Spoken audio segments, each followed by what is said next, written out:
تو میرا شہریار داؤد صاحب سے سوال ہے کہ ہم پہ قرض بہت ہے جس کی وجہ سے ہم بہت پریشان رہتے ہیں، تو اس کے لیے اگر کچھ بتا دیں تو ٹھیک ہے. بڑی پیاری دعا ہے. رسول اللہ علیہ السلام نے ایک صحابی کو دیکھ کے پوچھا تھا، بولا یار تم اس ٹائم پہ نماز کا بھی ٹائم نہیں ہے، مسجد میں کیا کر رہے ہو؟ کہ رسول اللہ میرے پہ اتنا قرض ہو گیا، پہاڑوں پہاڑ قرض ہے.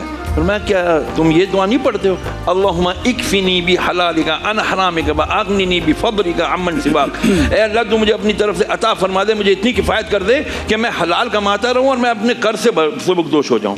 یہ دعا پڑھا کریں، اللہم اکفنی بحلالک عن حرامک واغننی بفضلک عمن سواک.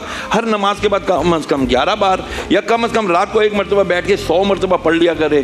اس کے ساتھ ساتھ ایک اور وظیفہ ہے، یا مسبب الاسباب، یا مسبب الاسباب. یہ 500 مرتبہ رات کو عشاء کی نماز کے بعد آرام سے قبلہ رو بیٹھ کے سکون سے اللہ کو سبب مانتے ہوئے، یا اللہ تو ہی سبب والا ہے، تو ہی مجھے اسباب مہیا کر دے اتر جائیں. اچھا ایک بات اور ہے، میں یہ چاہتا ہوں کہ آپ قرض سے ریلیٹڈ ایک بات اور بتائیے. میں نے سنا تھا کہ ایک بار قرض دینا ایک اتنی بڑی لائبلٹی ہے، جو نہیں دیتا تو ایک دفعہ نبی اکرم صلی اللہ علیہ وسلم کے پاس کوئی قصہ اس طرح کا ہے کہ وہ جنازہ آیا تھا، رسول اللہ علیہ وسلم جب بھی جنازہ آتے پوچھتے میں چاہوں گا بتاؤ اس کے اوپر کوئی قرضہ تو نہیں ہے؟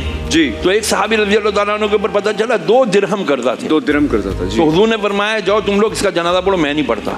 پھر حضرت علی رضی اللہ تعالیٰ عنہ نے اٹھ کر کہا یا رسول اللہ اس کے قرضہ اتارنے کی ذمہ داری میری، میں ضمانت دیتا ہوں، میں اتاروں گا. پھر رسول اللہ علیہ وسلم نے ان کا قرضہ اتارا. میں وہی شارٹلی لائبلٹی ہے قرضہ اتارنا اس دنیا کے لیے. ہم رمضان میں اتنی چیریٹی کرتے ہیں. مفتی صاحب اگر شارٹلی بتا سکیں، اگر کسی نے قرضہ لیا ہوا ہے اور ہمارے پاس اتنے وسائل ہیں کہ ہم اگر وہ قرضہ معاف بھی کر دیں تو کوئی مسئلہ نہیں ہوگا، تو اس میں کتنی بڑائی ہے کہ آپ قرضہ معاف کر دیں کسی کو؟ بسم اللہ الرحمن الرحیم. اس سے دگنا اجر ہے. اگر ایک تو اس کے ساتھ بھلائی کرنے کا، دوسرا اس کے قرض معاف کرنے کا. اور جہاں تک اگر تھوڑا بہت اتنا قرضہ ہو کہ آپ اسے معاف کر سکیں تو ضرور اس کو زکوٰۃ کی مد میں بھی آپ اسے معاف کر سکتے ہیں اگر وہ زکوٰۃ کا مستحق ہے. جی اگر وہ زکوٰۃ کے مستحق ہے تو زکوٰۃ کی مد میں معاف کریں. اور ویسے اگر کسی اور صورت میں کر سکتے ہیں تو اس صورت میں بھی کرنا چاہیے. یہ دگنا اجر ہے اس کا.